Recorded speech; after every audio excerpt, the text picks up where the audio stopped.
The stars had never looked so peaceful as they did from the bridge of the Meridian. Commander Jake Morrison stood watching the endless void through the main viewport, his hands clasped behind his back. The ship hummed quietly around him as it moved through space toward humanity's newest discovery. 3 weeks ago, long-range sensors had picked up something impossible. Artificial signals from a star system that should have been empty. Jake turned as footsteps approached behind him. Dr. Lisa Hayes walked onto the bridge carrying her data pad and wearing the excited expression she always had when working on something new. She had been the mission's lead scientist for 5 years now, and Jake had learned to trust her judgment. Completely. The signals are getting stronger, Lisa said as she joined him at the viewport. Whatever is out there, they are definitely trying to communicate with us. The patterns are too organized to be natural phenomena. Jake nodded slowly. First contact with an alien species had always been humanity's greatest dream and greatest fear. They had been exploring space for over 2 centuries, establishing colonies on dozens of worlds, but had never found any sign of intelligent life. Now that moment had finally arrived.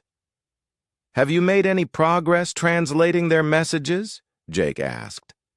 Lisa smiled and held up her datapad. "Actually, yes. They seem to be using mathematical concepts as a base for communication. Prime numbers, geometric patterns, basic physics equations. It's brilliant, really. Mathematics is universal, so any intelligent species would understand these concepts." The bridge doors opened and Paul Carter walked in. As the mission's chief diplomat, Paul would be responsible for humanity's first official contact with an alien civilization. He was a calm man in his 50s who had spent decades negotiating treaties between human colonies. But Jake could see the tension in his shoulders.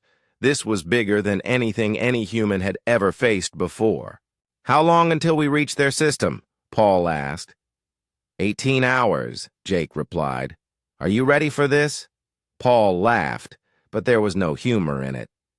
"Is anyone ever ready to meet aliens? I have been studying every first contact protocol we have, but they are all theoretical. No one really knows what to expect." The next 18 hours passed slowly. The crew worked quietly at their stations, checking and rechecking every system on the ship. Everyone knew they were about to make history. Jake found himself unable to sleep, so he spent most of the time walking through the ship and talking to his crew members. Their excitement was obvious, but so was their nervousness. When they finally dropped out of faster-than-light travel at the edge of the alien system, the first thing they saw took their breath away. 3 massive space stations orbited the 4th planet, each one easily 10 times larger than humanity's biggest orbital facility. The stations gleamed silver in the light of the local star, their surfaces covered with what looked like geometric patterns. "My God," Lisa whispered from her science station. "Jake, you need to see these readings. The energy signatures from those stations are incredible. Their technology is far more advanced than ours." Before Jake could respond, the communications officer called out from across the bridge. "Commander, we are receiving a transmission. It's coming from the largest station. Put it on the main screen," Jake ordered. The viewport flickered and then showed the image of an alien being. Jake felt his heart skip a beat. The creature was tall and thin, with pale blue skin that seemed to shimmer in the light.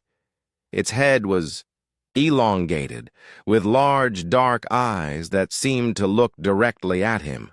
When it spoke, the words came through the translation system Lisa had been working on. "Greetings, travelers from the 3rd planet of the Yellow Star. We are the Zalari. We have been waiting for you to develop the technology to reach us.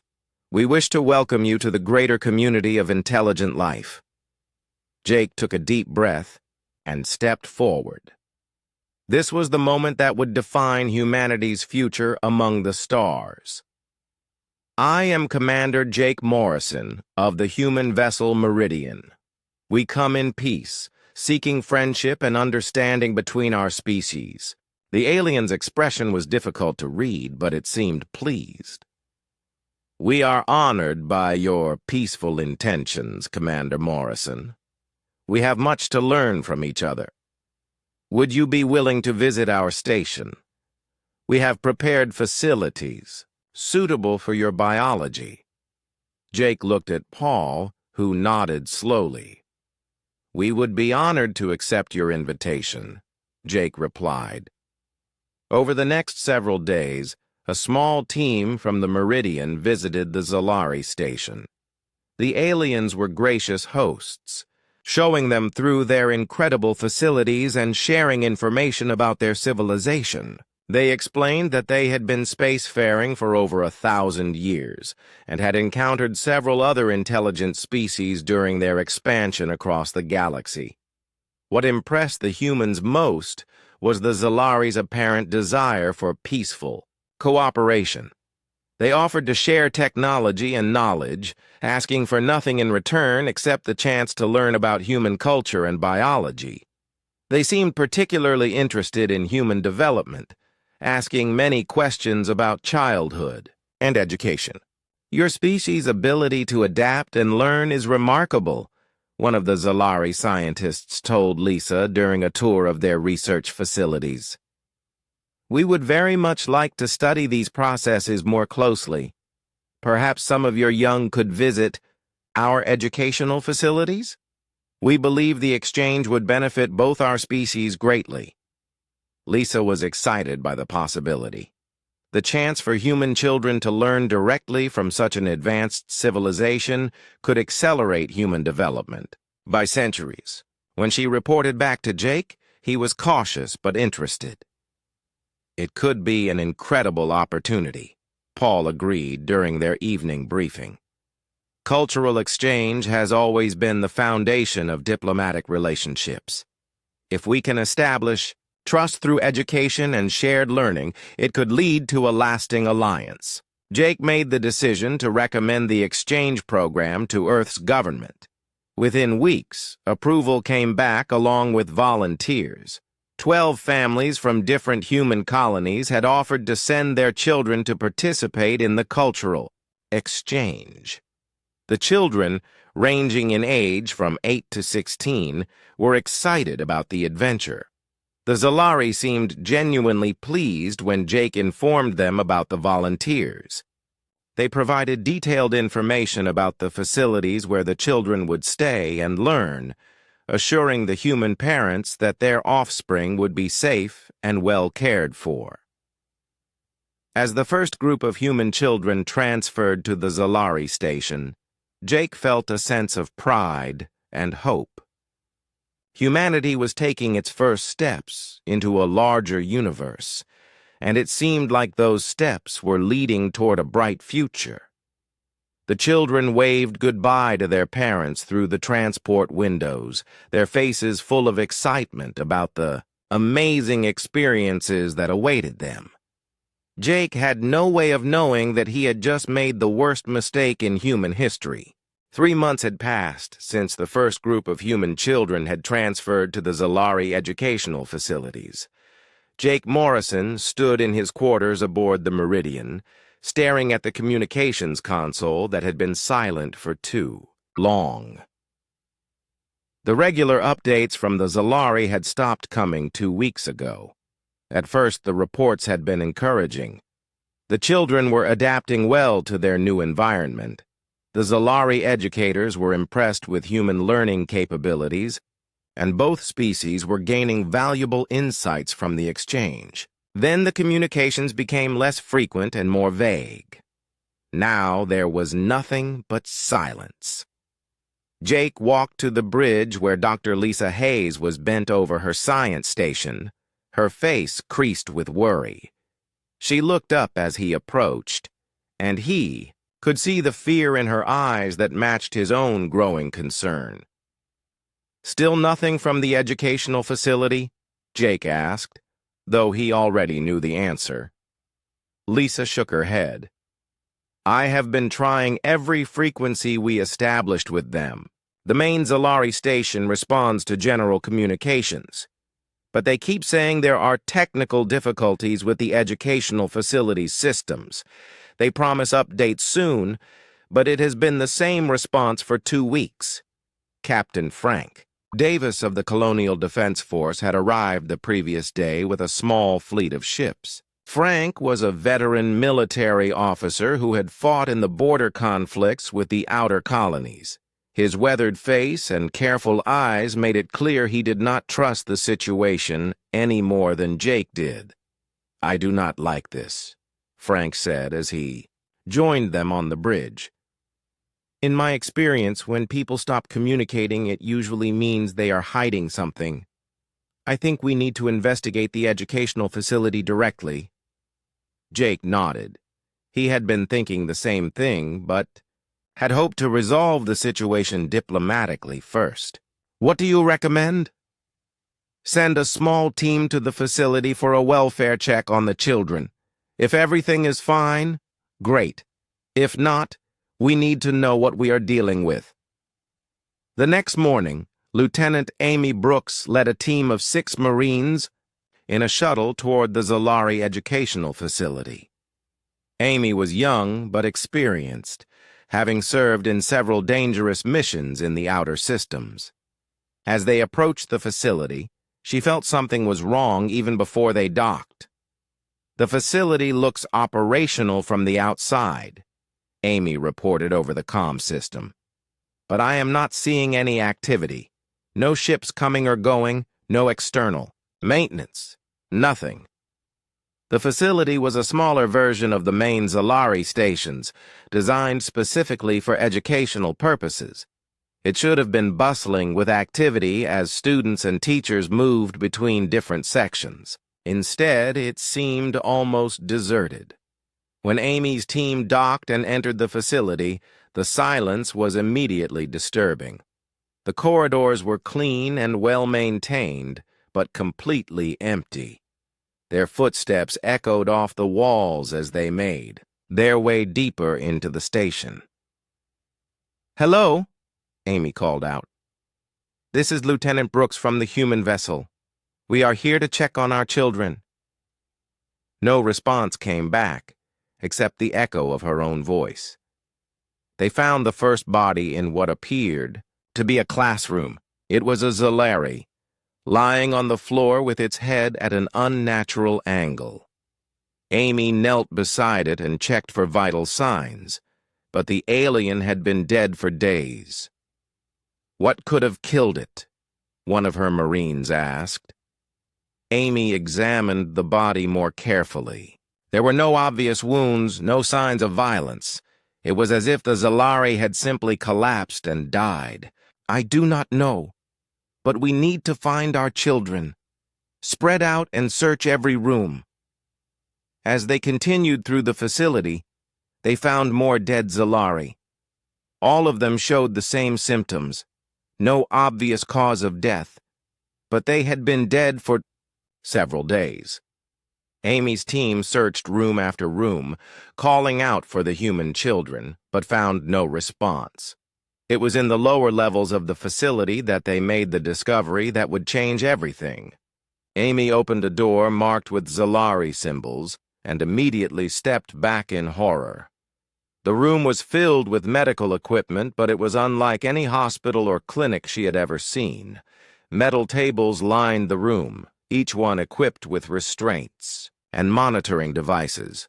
Strange surgical instruments hung from the ceiling, and tanks filled with unknown liquids stood against the walls. But what made Amy's blood run cold were the organic samples preserved in containers throughout the room. She recognized human tissue.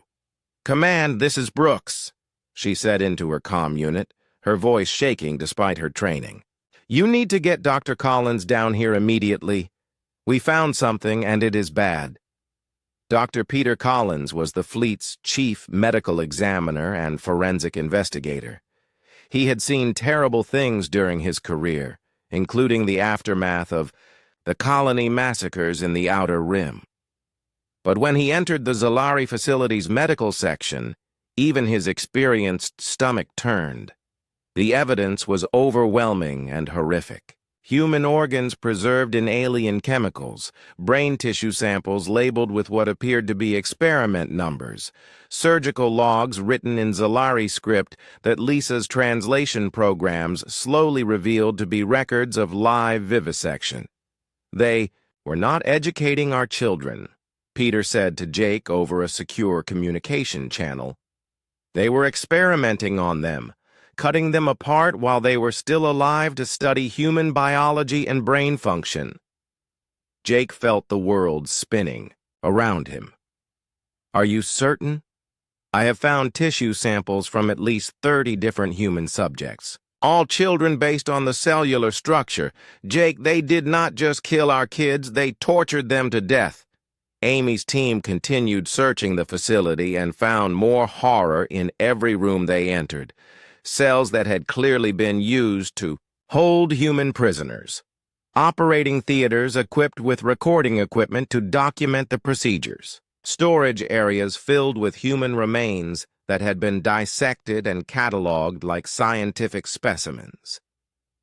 In what appeared to be the main laboratory, Amy found a Zalari computer system that was still operational. Lisa worked frantically to access the files, and what she discovered made the situation even worse. The Zalari had been planning this from the beginning. The cultural exchange program was never about education or cooperation. It was a systematic plan to acquire human test subjects for their biological research. They believed that human neural tissue held properties that could enhance their own cognitive abilities, and they were willing to torture children to death to obtain it. The computer files showed that over 2,000 human children from 12 different colonies had been processed through various Zalari facilities. The records were detailed and clinical, describing each child's reactions to different procedures, how long they survived various experiments, and which organs provided the most useful data. Command, Amy reported, her voice hollow with shock. We found them. We found what is left of our children. The storage areas contained the remains of nearly 50 human children, their bodies preserved in alien chemicals after being systematically dissected. Each one had been tagged and cataloged, reduced to nothing more than research materials in the Zalari's scientific database. Jake closed his eyes and tried to process what he was hearing. 2,000 children, murdered in the most brutal way, imaginable by beings that humanity had trusted. Children whose parents had proudly sent them off to learn about the universe, never knowing they were sending them to their deaths. What about the dead Zalari we found? Jake asked. Peter's voice was grim when he responded. Based on what I am seeing in their research notes, I think they were killed by some kind of biological agent. It looks like they were working on human-specific pathogens, and something went wrong. The facility was quarantined, but not before. Whatever they created killed everyone inside. As the full scope of the horror became clear, Jake felt something change inside him. The peaceful explorer who had made first contact with the Zalari was gone, replaced by something colder and harder. He thought about the excited faces of the children as they had waved goodbye to their parents, trusting in humanity's new alien friends. "Lieutenant Brooks," Jake said into his comm unit, "gather all the evidence you can find. Document everything. Make sure we have proof of what these monsters did to our children." "What are you planning, Jake?" Frank Davis asked. Jake stared out. At the Zalari stations in the distance, his hands clenched into fists. "I am planning to make sure every human in the galaxy knows exactly what the Zalari really are. And then I am planning to make them pay for what they have done." The age of peaceful cooperation between humanity and the Zalari was about to end. What would replace it would be something far more terrible than anything the galaxy had ever seen. The evidence files from the Zalari facility spread across human space like wildfire. Within hours of their transmission, every colony, every ship, and every human settlement had access to the horrific truth about what had happened to their children. The reaction was immediate and universal, rage beyond anything humanity had ever experienced. Admiral Kate Sullivan stood in the main briefing room of the Colonial Defense Headquarters on Earth, watching as representatives from every human world filled the massive chamber. She had called an emergency session of the Colonial Council, and for the first time in human history, every single colony had sent delegates. The room buzzed with angry voices as people shared their shock and fury over the Zalari atrocities. Kate raised her hand for silence, and the room gradually quieted.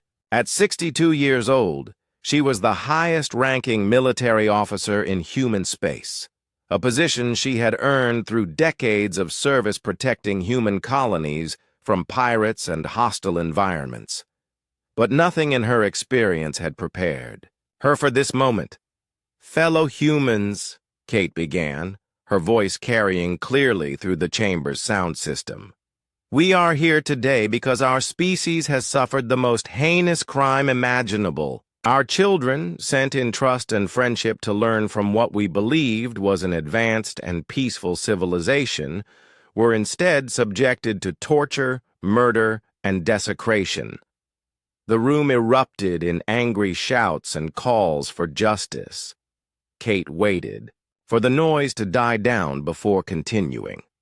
"I have asked Prosecutor Dan Foster to present the evidence we have gathered from the Zalari facility. I warn you all that what you are about to see is disturbing beyond description, but it is important that every human understand exactly what we are dealing with." Dan Foster was a tall, thin man who had spent his career prosecuting war criminals and murderers in the outer colonies. His face was pale as he approached the podium, carrying the data files that contained the proof of Zalari crimes. He had spent days reviewing the evidence, and the experience had changed him fundamentally.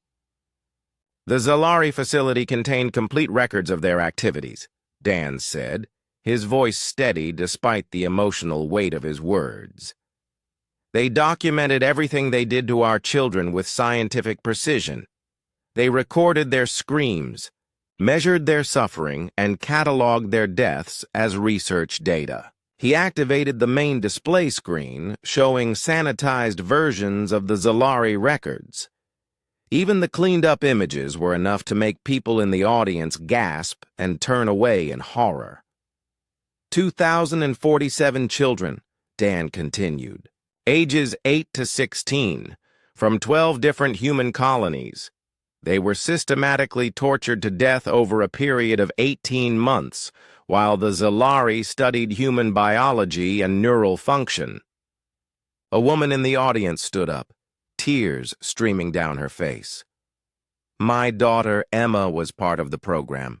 She was only 10 years old. She was so excited to learn about alien culture."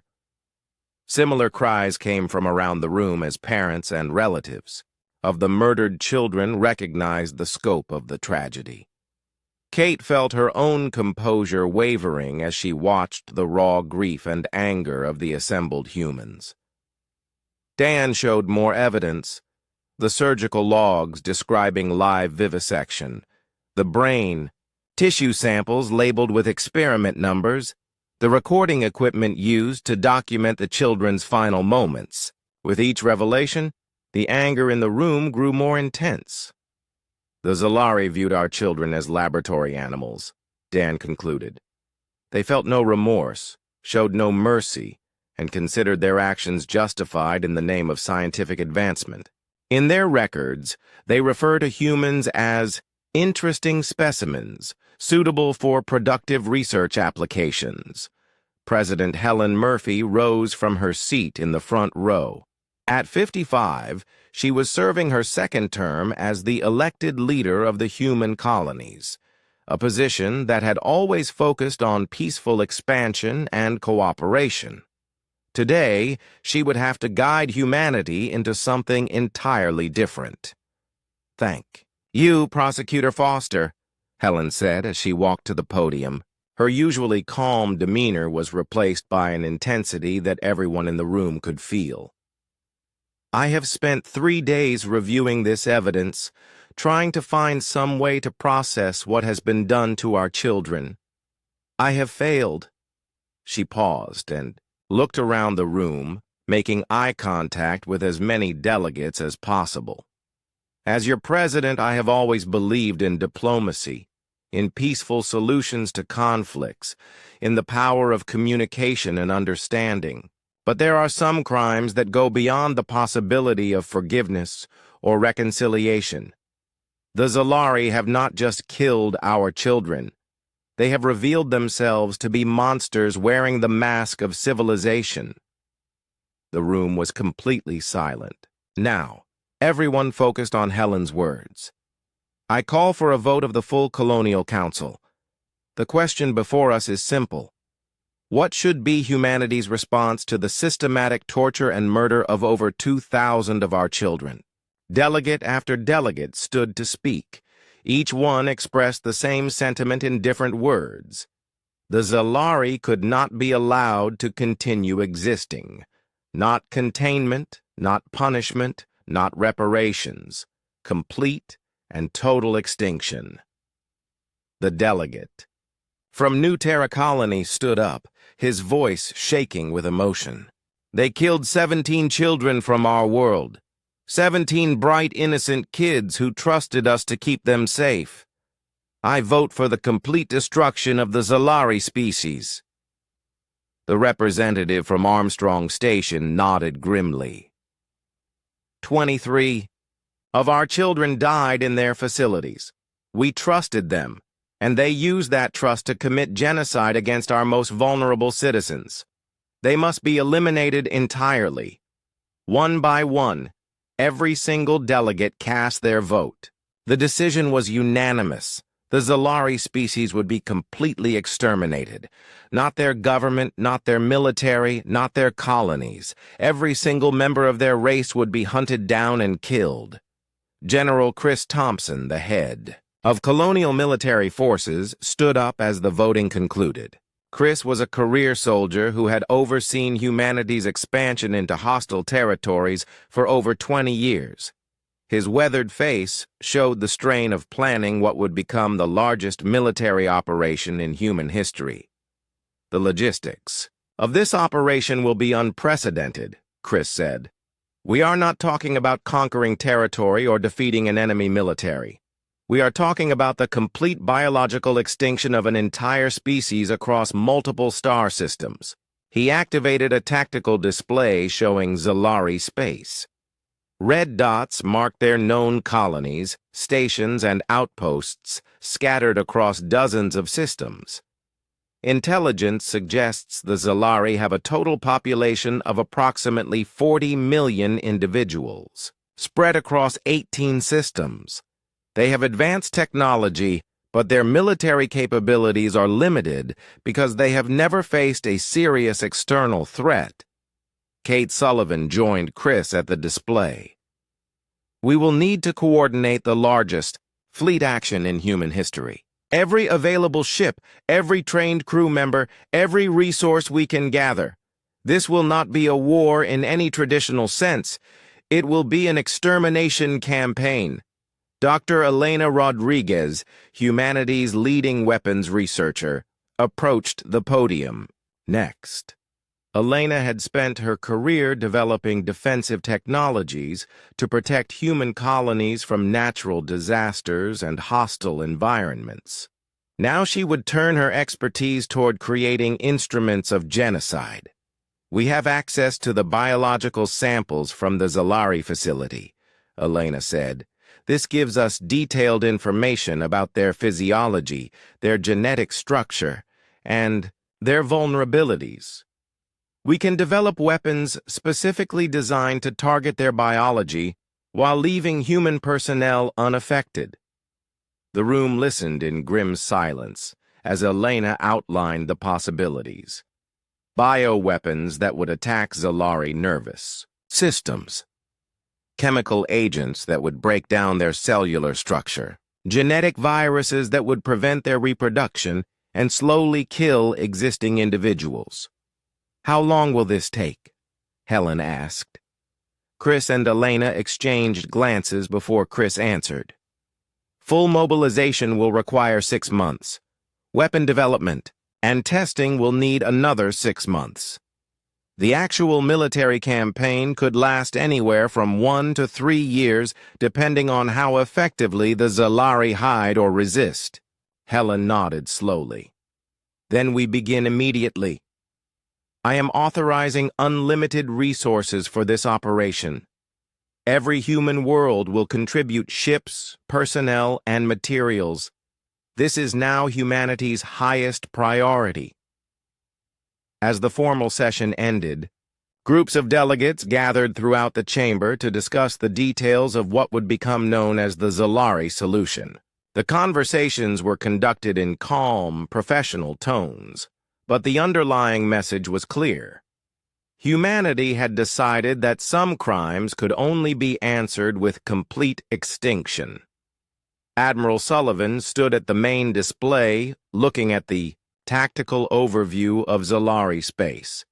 In 18 months, those red dots would be gone forever. The species that had tortured human children to death would cease to exist, wiped from the galaxy by the methodical application of human military power. Are we doing the right thing? One of the younger officers asked her quietly.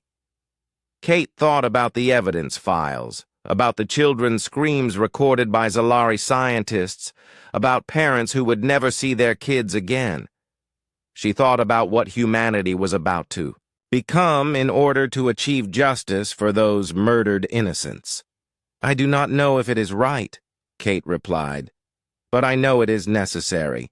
The transformation of human space happened faster than anyone thought possible.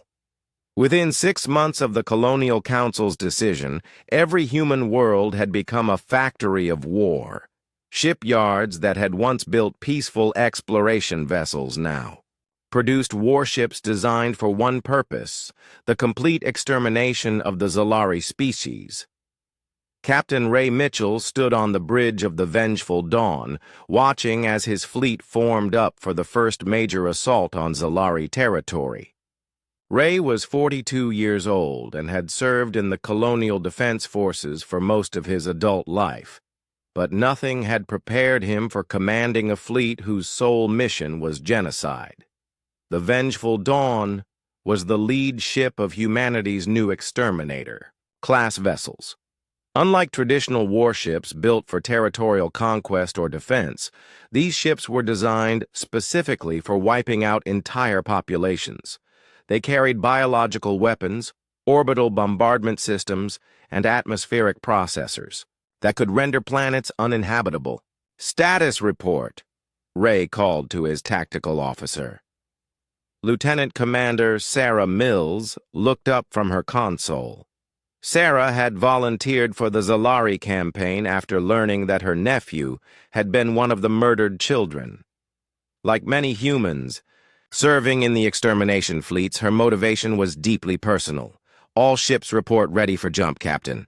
We have 47 vessels in the first wave, including 12 exterminators, 20 support cruisers, and 15 logistics ships. Total crew complement is just over 30,000. Ray nodded. The numbers were impressive, but they represented only a small fraction of humanity's total military mobilization. Similar fleets were being assembled at bases throughout human space, each one targeted at different Zalari systems. Dr. Scott Turner's voice came over the ship's communication system from the biological warfare section. Captain, all bioweapons are loaded and ready for deployment. We have confirmed that Agent 7 will be effective against Zalari physiology while remaining harmless to humans. Agent 7 was one of Elena Rodriguez's creations, a engineered virus that attacked the Zalari nervous system and caused complete organ failure within hours of exposure. It could be deployed through atmospheric release, water contamination, or direct injection. Most importantly, it was designed to spread rapidly through Zalari populations while being completely harmless to human biology. Understood, Dr. Turner, Ray replied. Are the atmospheric processors ready? Engineer Maria Santos responded from the engineering deck.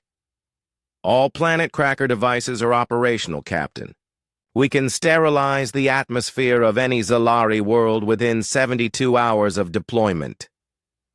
The Planet Crackers were perhaps the most terrifying weapons in humanity's new arsenal. They were designed to break down the chemical composition of planetary atmospheres, making them unbreathable for any form of life. Unlike traditional orbital bombardment, which left planets potentially habitable, the Planet Crackers ensured that no ecosystem could ever recover. Ray looked around his bridge at the faces of his crew. These were not the eager young soldiers who had joined the military dreaming of adventure among the stars. These were people who had been fundamentally changed by the discovery of what the Zalari had done to human children. They were calm, focused, and absolutely committed to their mission of extermination. All ships, this is Captain Mitchell, Ray announced over the fleet communication system. In 10 minutes, we will jump to the Zalari system designated Target Alpha. Intelligence indicates this system contains approximately 2 million Zalari civilians and minimal military defenses. He paused, thinking about the magnitude of what they were about to do. 2 million intelligent beings would be dead within days of their arrival. In the old human moral framework, this would have been an unthinkable atrocity. But the murder of human children had shattered that framework completely. Remember why we are here, Ray continued. Remember the children who died screaming in Zalari, laboratories while their torturers took notes. Remember that these beings looked at our kids and saw nothing but research materials. We are not conquerors today. We are exterminators, and our job is to make sure the Zalari species ceases to exist. The jump to hyperspace was smooth and efficient. Ray's fleet emerged at the edge of the Target Alpha system exactly on schedule, their sensors immediately beginning to map Zalari positions and defenses. What they found confirmed their intelligence reports. The system was largely civilian, with only basic defensive installations. The Zalari response was swift but ineffective. Their remaining military forces had been designed for exploration and scientific research, not warfare against a determined enemy. When Zalari ships moved to intercept the human fleet, they were destroyed with overwhelming firepower before they could pose any significant threat. Deploy the biological agents, Ray ordered, as his ships moved toward the populated worlds. Dozens of specialized delivery vehicles launched from the human ships, each one carrying enough Agent 7 to contaminate an entire planet's atmosphere. The Zalari had no defense against biological warfare because they had never imagined that anyone would use such weapons against civilian populations. The first reports of Zalari deaths came within hours. Agent 7 worked exactly as designed, spreading rapidly through their population centers and causing system-wide organ failure. The Zalari medical facilities were overwhelmed within days as millions of their people began dying simultaneously. Lieutenant Ben Clark led the ground assault, teams that landed on Zalari worlds to ensure complete extermination. Ben was a veteran of the Outer Rim conflicts, but even his combat experience had not prepared him for what this mission required. Command, this is Ground Team Alpha, Ben reported as his Marines moved through a Zalari city. The biological agent has been highly effective. We are encountering minimal resistance from surviving populations. The few Zalari who had managed to survive the initial biological attack were systematically hunted down and eliminated by Ben's teams. These were not military targets or strategic objectives. They were families hiding in shelters, scientists trying to develop countermeasures, children who had no understanding of why humans were killing everyone they knew. "Sir," one of Ben's Marines said quietly as they searched a Zalari residential area. "Are we sure about this? Some of these look like kids." Ben stopped and looked at the young Marine. The question hung in the air between them, touching on the moral complexity that everyone in the extermination fleets struggled with daily. Then Ben thought about the human children, whose bodies had been found dissected and catalogued in Zalari laboratories. "They killed our children," Ben said simply. "All of them. Every single Zalari in this system is part of a species that decided human kids were acceptable test subjects. There are no innocent Zalari Marine. Execute your orders." The systematic extermination of Target Alpha took 6 days. 2 million Zalari died from the biological weapons, ground team eliminations, and atmospheric destruction. When it was over, the system was completely lifeless, its planets reduced to sterile rocks orbiting their star. Similar operations were taking place simultaneously across Zalari space. Captain Lisa Ward commanded the fleet attacking Target Beta, a system containing 3 million Zalari and several major research facilities. Commander Tony Walsh led the assault on Target Gamma, which housed the Zalari's primary genetic research centers. Each human fleet followed the same methodical approach: biological warfare to eliminate the majority of the population, ground teams to hunt down survivors, and atmospheric destruction to ensure nothing could ever live on those worlds again. The Zalari had no effective defense against this coordinated campaign of extinction. The few Zalari military forces that attempted to resist were overwhelmed by humanity's technological advantages and sheer numerical superiority. Dr. Rodriguez's weapons research had given human forces tools specifically designed to counter Zalari biology and technology. The aliens who had once seemed so advanced were revealed to be helpless against an enemy committed to their complete destruction. Reports from the various human fleets painted a picture of systematic efficiency. Target Delta, 4 million Zalari, eliminated in 8 days.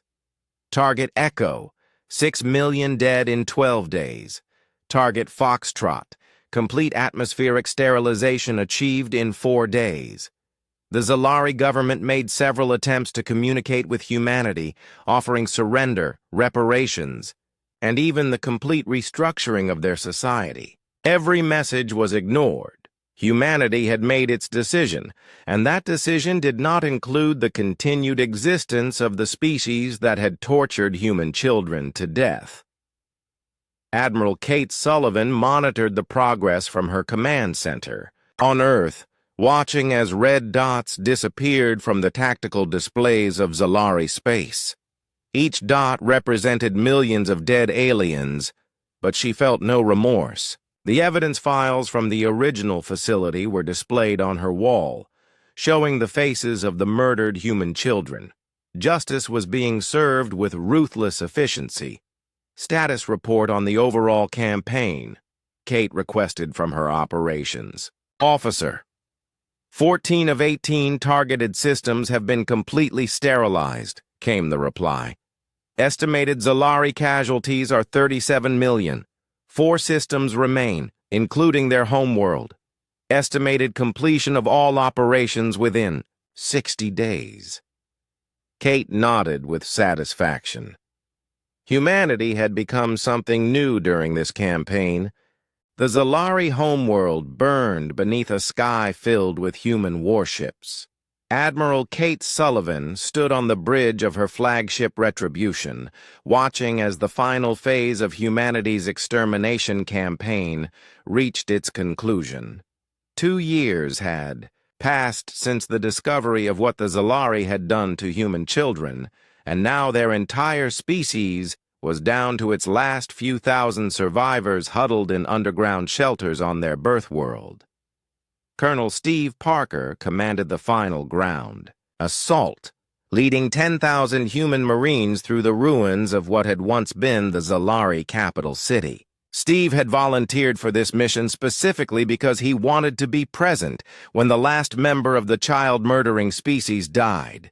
His own daughter had been among the victims found in the original facility. Command: this is ground. Team 1, Steve reported over his comm unit. We have reached the primary government bunker. Thermal scans indicate approximately 300 Zalari inside, including their remaining leadership. The bunker was a massive underground complex that the Zalari had built as their last refuge. It contained their most important government, officials, their top scientists, and their final military commanders.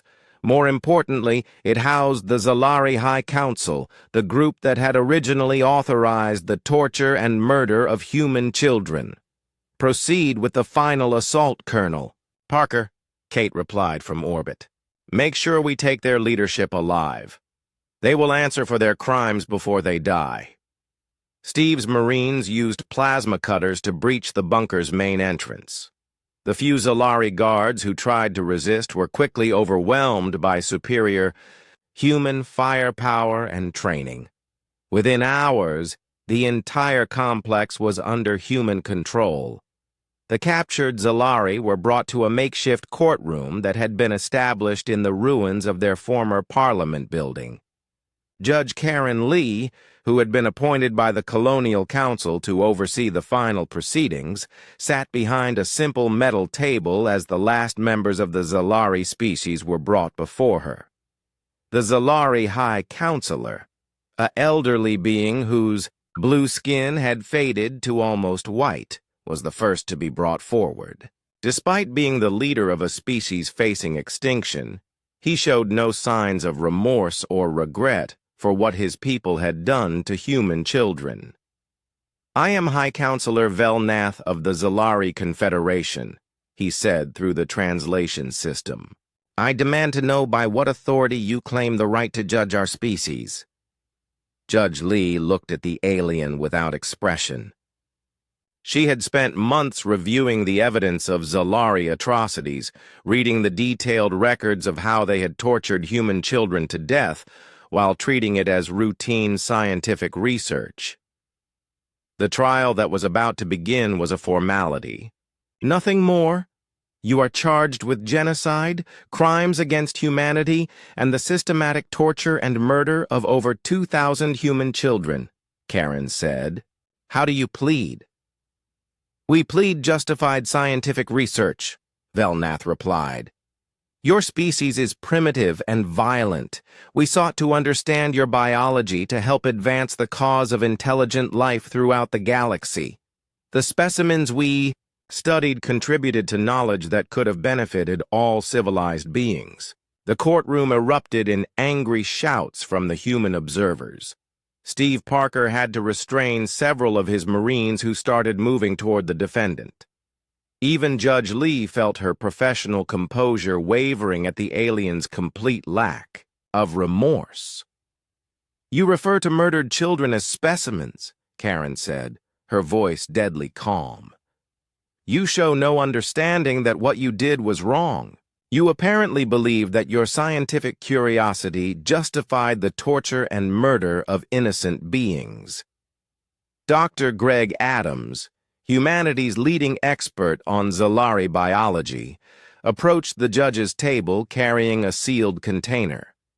Greg had spent the past year developing the final biological agent that would be used to eliminate any remaining Zalari genetics from the galaxy. Your Honor, Greg said, we have developed Agent Final, a genetic virus specifically designed to prevent any possibility of Zalari biological material being used to recreate their species. This agent will break down their cellular structure at the molecular level, ensuring complete biological extinction. Judge Lee nodded and turned back to the Zalari defendants. There were 47 of them in total, representing the absolute, last survivors of their species.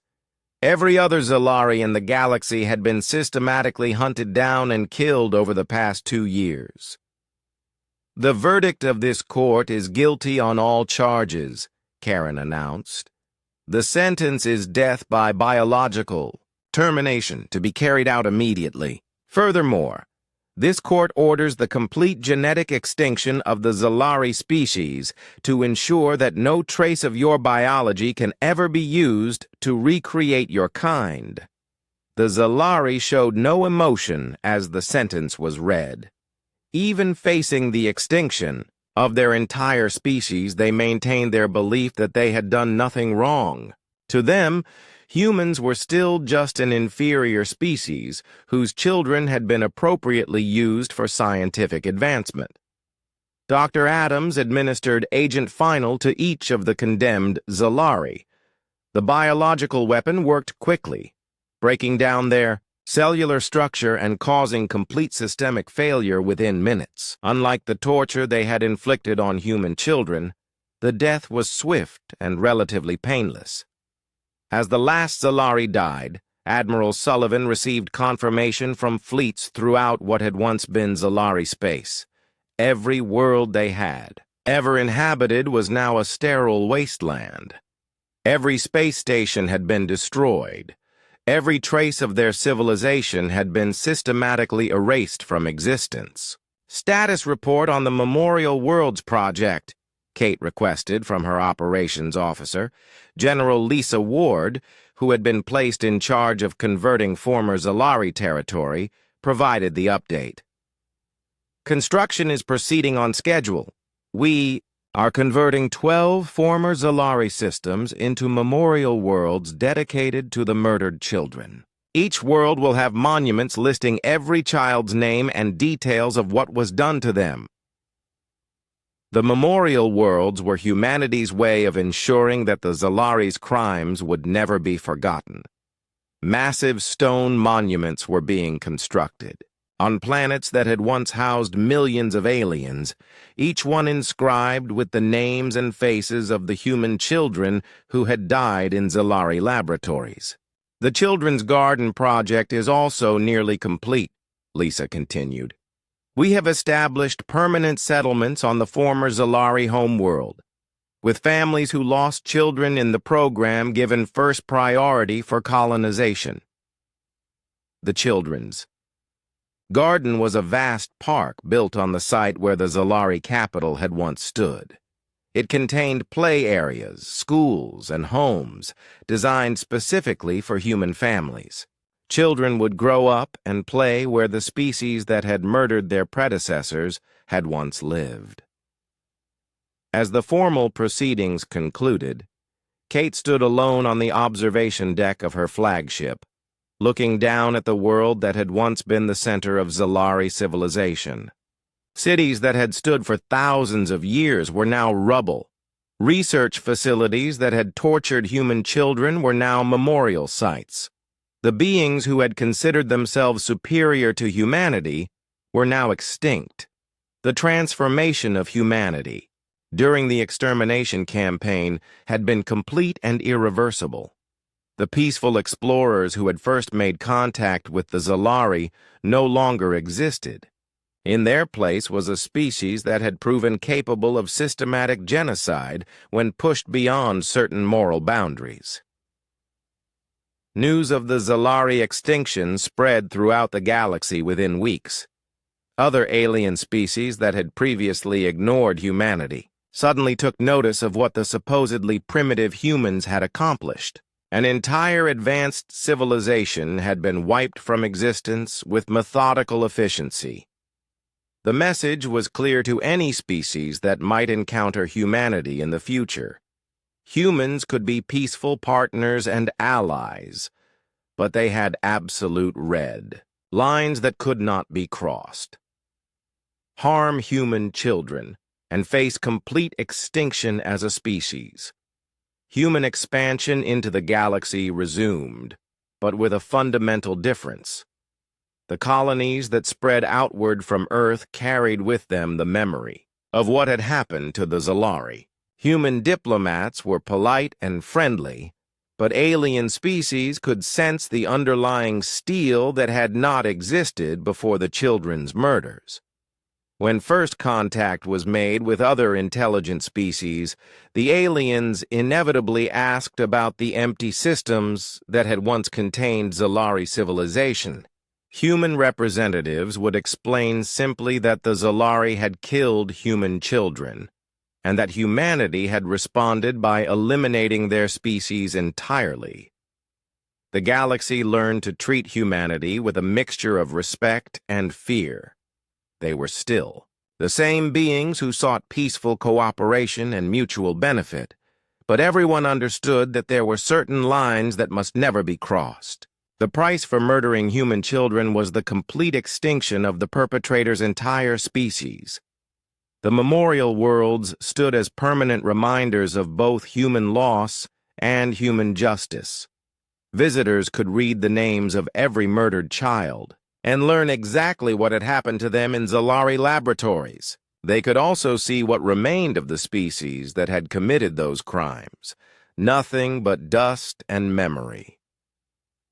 Admiral Sullivan retired after the campaign ended, but she never regretted the role she had played in the Zalari extinction. When asked by historians whether humanity had done the right thing, her answer was always the same. They killed our children. We exterminated their species,